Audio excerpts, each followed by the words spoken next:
पता है alcohol phenol ether है वो कार्बोनिल में मिक्स हो जाता है, एमीन टॉपिक है। जब जब ऑर्गेनिक केमिस्ट्री में इलेक्ट्रोफाइल अटैक करता है जो जनरली इंटरमीडिएट कार्बोकैटायन बनता है और एक फ्री रेडिकल एडिशन और एक फ्री रेडिकल सब्स्टिट्यूशन रिएक्शन, ये 4 रिएक्शनें होंगी। इसके बाद पूरे हाइड्रोकार्बन की कमर टूट जाएगी। पर सी डबल बॉन्ड डालोगे तो क्लीमेंसन और वॉल्फ किस्नर है। सबसे पहले आपको सब्स्टिट्यूशन पढ़ना है, डायरेक्ट सब्स्टिट्यूशन, फिर इनडायरेक्ट सब्स्टिट्यूशन। जैसे ही एमीन के साथ रिएक्शन कराओगे तो क्लोरोफॉर्म प्लस NaOH लीजिए। जैसे ही क्लोरोफॉर्म प्लस NaOH लेंगे। हेलो एवरीवन, मैं शुभकरण चौधरी एसकेसी सर।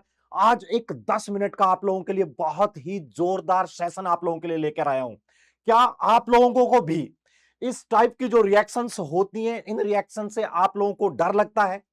क्या आप लोगों को रिएक्शन की मैकेनिज्म कौन सी होगी, क्या इसमें आप उलझ जाते हो?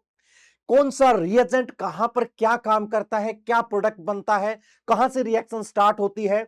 क्या आपके सारे जो रिएक्शन के चैप्टर्स हैं वो मिक्स हो जाते हैं? तो इन सब की पहेलियों को सुलझाने के लिए मैं आप लोगों को आज ऑर्गेनिक केमिस्ट्री का एक रोड मैप पूरा सीक्वेंस देने वाला हूं कि रिएक्शन सीक्वेंस कैसे बनती है, रिएक्शन स्टेप बाय स्टेप कैसे सोल्व होती हैं।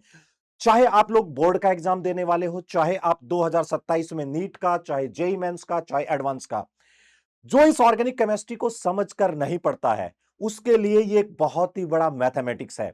और जो इसको बहुत तरीके से और इसकी पहेलियों को सुलझा कर पढ़ता है तो इससे बेहतरीन सब्जेक्ट उसके लिए नहीं है। मैं हमेशा कहता हूं ये बहुत प्यारा और बहुत ही मजेदार और बहुत ही रसीला सब्जेक्ट है, और साथ के साथ ये नसीला सब्जेक्ट भी है। बच्चे क्या करते हैं, रटने लग जाते हैं मेथड ऑफ प्रिपरेशन से, या उनको रटने लग जाते हैं साहब मेथड ऑफ प्रिपरेशन कौन सी है, जनरल मेथड ऑफ प्रिपरेशन कौन सी है, केमिकल रिएक्शन क्या है, और या उसकी रिएक्शन को अकॉर्डिंग टू NCERT वो रटने लग जाते हैं, जो कि बहुत ही गलत मेथड है। तो हम आज बिल्कुल बात करने वाले हैं, और इस सेशन के अंदर आपको पूरी ऑर्गेनिक केमिस्ट्री को कैसे करना है 10 मिनट के अंदर आप लोगों को पूरा मैं एकदम एक एक स्टेप को खोलकर दिखाऊंगा कि कहां से ये रिएक्शन स्टार्ट होती हैं। तो मैं आप लोगों को बताता हूं थोड़ा सा इस टाइप की जो सीक्वेंस रिएक्शन आती हैं।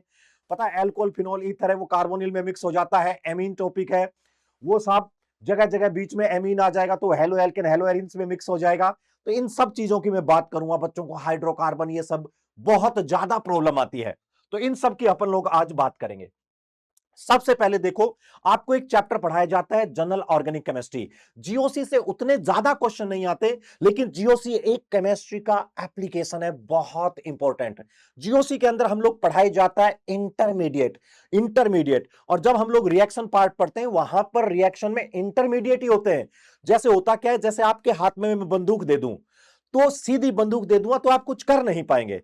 तो क्या करेंगे, बंदूक में पहले गोली डालते हैं, वो गोली इंटरमीडिएट होते हैं, और जैसे उसमें पूरी बुलेट को फिल कर दिया और फिर उसके ऊपर फायर करेंगे तो आपका फायर बहुत अच्छा होगा और वो फायर बिल्कुल मिस नहीं होगा। इसी तरीके से जीओसी में है जितने भी इंटरमीडिएट हैं वो बंदूक में गोली डाली जाती है, और जैसे रिएक्शन पार्ट आते हैं तो रिएक्शन पार्ट में क्या होता है साहब, बहुत आसानी से आप लोग फायर कर पाएंगे।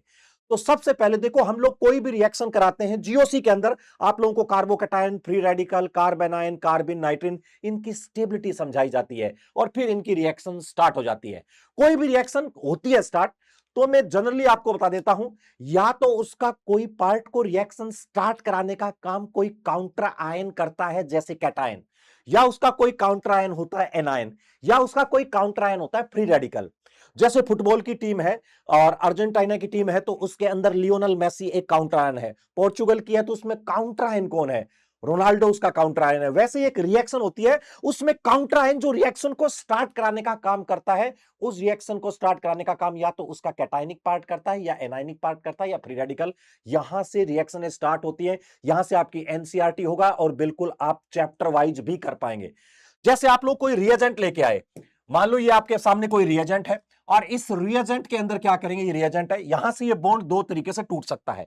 यदि आप लोगों ने इसे हेटेरोलाइटिक किया तो यहां पर क्या आया, हेटेरोलाइटिक में ए नेगेटिव और यहां पर बी नेगेटिव। इसी ए नेगेटिव को हम लोग कहते हैं अटैक करने वाले को ई पॉजिटिव इलेक्ट्रोफाइल। याद रखो, यहां से ऑर्गेनिक आपको दिखने लगेगी। जब जब ऑर्गेनिक केमिस्ट्री में इलेक्ट्रोफाइल अटैक करता है, जो जनरली इंटरमीडिएट कार्बोकैटायन बनता है, और कार्बोकैटायन कब ज्यादा स्टेबल होता है और कार्बोकैटायन कब कम स्टेबल होता है, ये सब आपको हम जीओसी में पढ़ाते हैं। अब आपको देखना कैसे चैप्टर वाइज क्या क्या ध्यान रखना है, और फिर उन रिएक्शंस को कैसे चार्ट में बनाना है। आपका सिंगल क्वेश्चन, यदि आप लोग तमीज से सुनेंगे तो आप बोर्ड दे रहे हो, नीट दे रहे हो, जेईई मेंस दे रहे हो, आपका सिंगल क्वेश्चन गलत नहीं होने वाला है।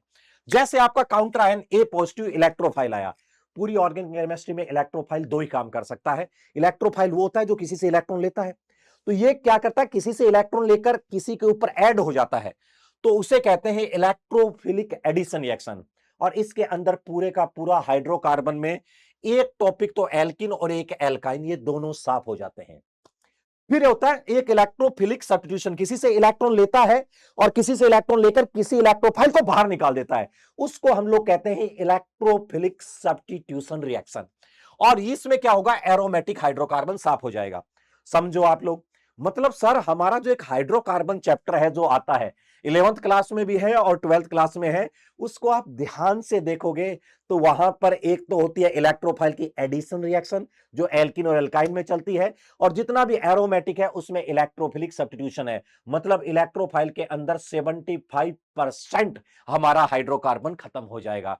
तो पहले आप जब भी हाइड्रोकार्बन स्टार्ट करें तो उसमें देखें भाई एक टाइप से इसकी रिएक्शन चलने वाली, एक तो एडिशन और एक सब्स्टिट्यूशन, ठीक है ना। दूसरा आप लोग जब देखो हाइड्रोकार्बन के अंदर जब हम इसको बराबर भागों में तोड़ लेते हैं, तो बराबर भागों में तोड़ लेते हो तो हमेशा क्या बनता है, फ्री रेडिकल। और केमिस्ट्री का रूल है कि एक फ्री रेडिकल अटैक करता है तो एक नया फ्री रेडिकल बना देता है। तो यहां पर जो फ्री रेडिकल है इसके अंदर भी मेरे भाई दो रिएक्शनें होती हैं फ्री रेडिकल की। एक तो होता है फ्री रेडिकल एडिशन, कहीं ऐड हो सकता है जैसे ये ऐड हो रहा था, और एक फ्री रेडिकल किसी को टक्कर मार के बाहर निकाल सकता है, सब्स्टिट्यूशन।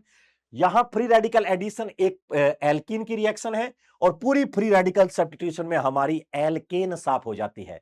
मतलब हाइड्रोकार्बन में एक एल्कीन होती है, एक एल्काइन होती है, एक एल्केन होती है, और एक एरोमेटिक कंपाउंड होते हैं। चार पार्ट होते हैं।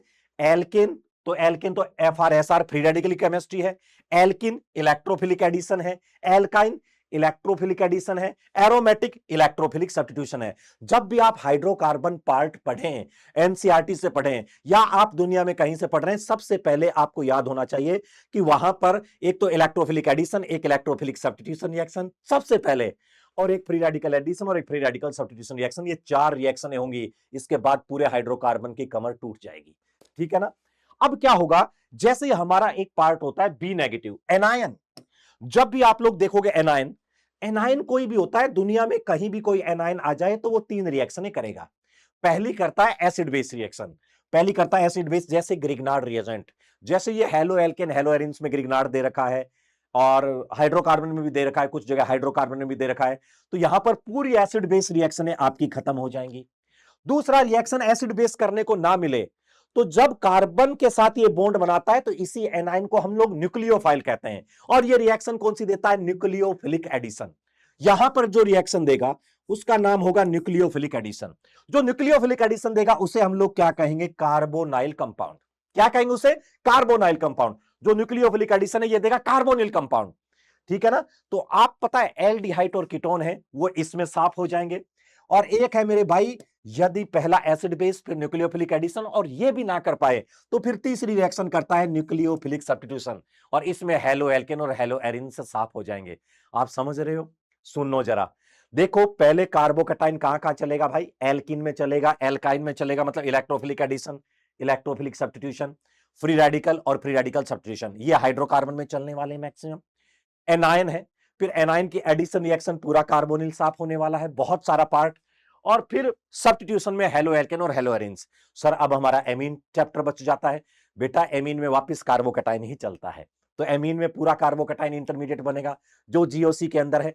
तो जब भी आप कोई चैप्टर पढ़े तो ये उनकी कैरेक्टरिस्टिक रिएक्शन है, सबसे पहले समझा करो कि इसकी कैरेक्टरिस्टिक रिएक्शन कौन सी है, उसमें फिर मैक्सिमम पार्ट आपका कवर हो जाएगा, ठीक है ना। और कोई रिएक्शन पढ़ोगे तो उसका या तो कैटायनिक पार्ट जिम्मेदार होता है या उसका एनायनिक पार्ट जिम्मेदार होता है उस पर्टिकुलर रिएक्शन को कराने के लिए, ठीक है। अब देखो ये जब आप कर लो तो अब आपको क्या करना है, आपको पर्टिकुलर सारे रिएजेंट पढ़ाते हैं सर, ठीक है ना।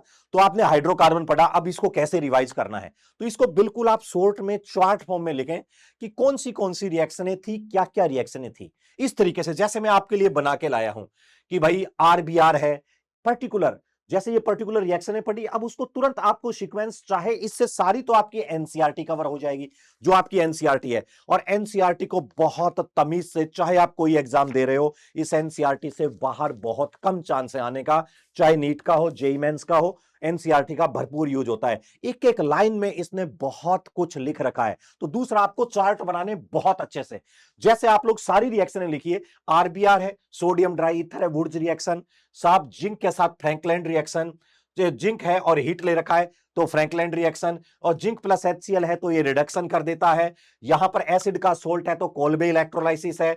यहां पर सोडा लाइम डीकार्बोक्सिलेशन है। इस पर C डबल बॉन्ड डालोगे तो क्लीमेंसन और वॉल्फ किस्नर है, ठीक है ना। H2PdBSO4 डालोगे, निकल PTPdS2 डालोगे तो यहां से इन सब से क्या बन गई है, एल्केन।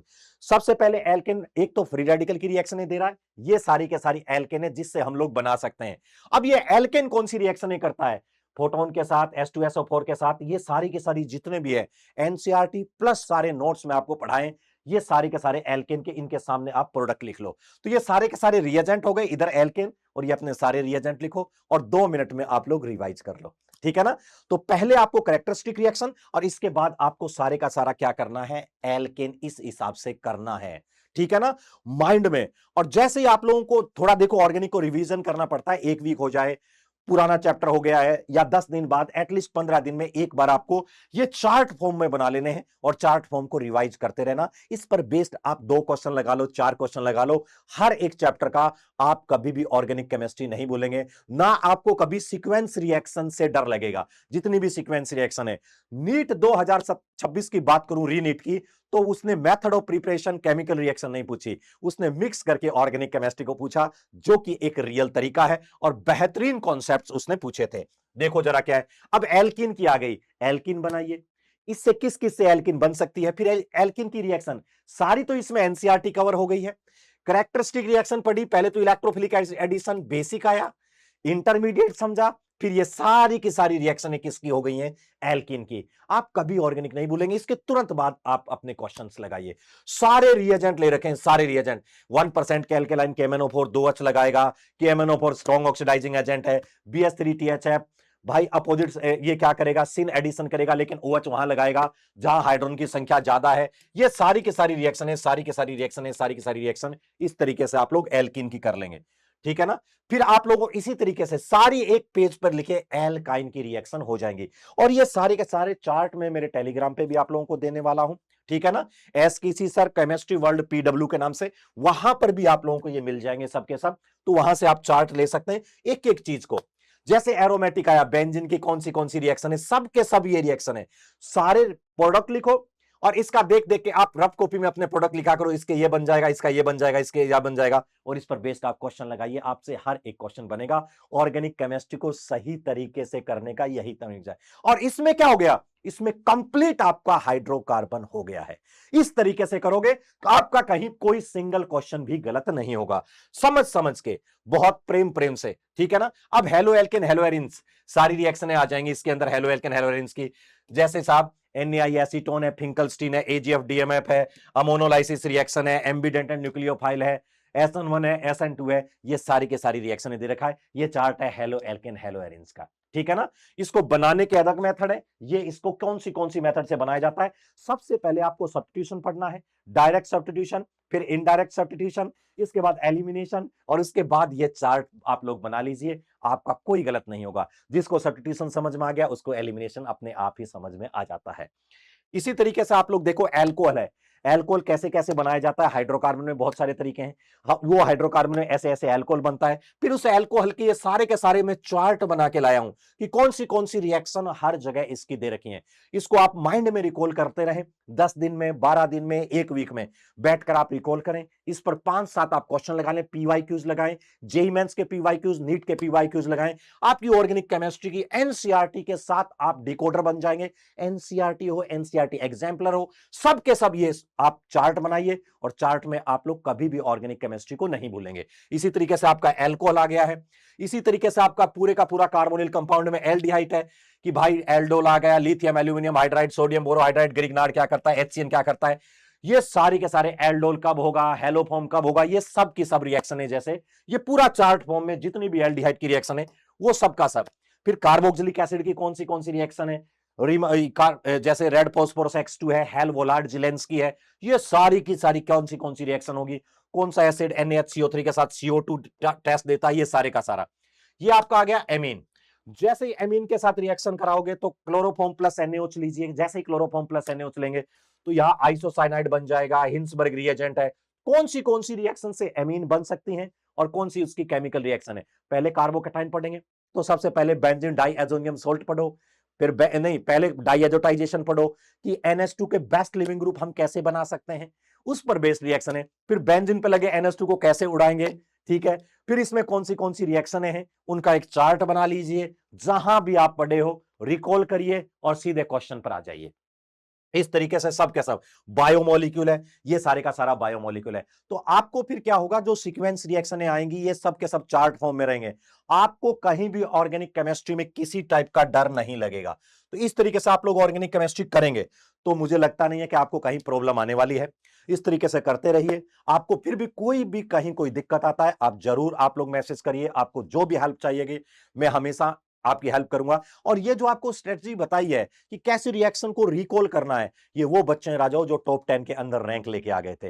तो सबसे पहले आपको जीओसी थोड़ा ठीक कर लेना है, उसके बाद रिएक्शन का काउंटर आयन कौन है आपको हमेशा फील आनी चाहिए। अभी इलेक्ट्रोफाइल चल रहा है कार्बोकैटायन इंटरमीडिएट, अभी एनाइन चल रहा है साहब, न्यूक्लियोफाइल चल रहा है एनाइन इंटरमीडिएट, फ्री रेडिकल है फ्री रेडिकल इंटरमीडिएट। कार्बोकैटायन की ये रिएक्शन है इस चैप्टर में, फ्री रेडिकल किए हैं एनाइन किए हैं। और फिर इनको जैसे सर पढ़ाते हैं एनसीईआरटी वगैरह से, उनको चार्ट फॉर्म में कर लीजिए। सारे के सारे चार्ट आपको मेरे टेलीग्राम पे मिल जाएंगे और इस तरीके से आप लोग करोगे तो आपको ऑर्गेनिक बहुत खूबसूरत बन जाएगा आप लोगों के लिए। आई होप आप लोग इस तरीके से मचाएंगे ऑर्गेनिक केमिस्ट्री में, और नीट हो, बोर्ड हो, जेईई मेंस हो, आप डेफिनेटली फोड़ेंगे। ठीक है, लॉट्स ऑफ लव। बाकी मैं आप लोगों को गाइड करता रही हूं। Best of luck.